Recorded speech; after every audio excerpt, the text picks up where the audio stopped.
Subject centred curriculum के design की limitations को दूर करने के लिए ब्रॉड फील्ड डिज़ाइन को इंट्रोड्यूस करवाया गया। ब्रॉड फील्ड डिज़ाइन ने सब्जेक्ट की इस डिवीजन के मसले को हल करने के लिए दो या दो से ज़्यादा सब्जेक्ट्स को कंबाइन करके एक ब्रॉड या इंटीग्रेटेड फील्ड ऑफ स्टडी को बना दिया। इस तरह सब्जेक्ट की कंबाइन करने से खुसूसन छोटे बच्चों के लिए अलग अलग बुक्स का इशू सॉल्व हो गया और एक इंटीग्रेटेड करिकुलम से स्कूल बैग का लोड भी कम हो गया।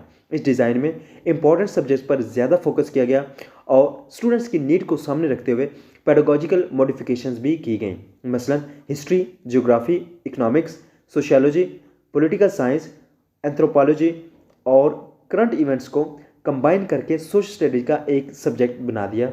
इसी तरह physics, chemistry, biology, geology, astronomy को कंबाइन करके जनरल साइंस का नाम दिया गया। इसी तरह आर्ट्स और लैंग्वेज में रीडिंग, राइटिंग, स्पीकिंग और कंपोजिशन वगैरह को शामिल किया गया। अरिथमेटिक्स, अलजबरा, ट्रिग्नोमेट्री, ज्योमेट्री को मैथमेटिक्स में शामिल कर दिया गया। अब आप देख सकते हैं कि पाकिस्तान में अब ECE से लेकर 8th क्लास तक इंटीग्रेटेड करिकुलम या ब्रॉड फील्ड डिज़ाइन को ही इम्प्लीमेंट किया जा रहा है।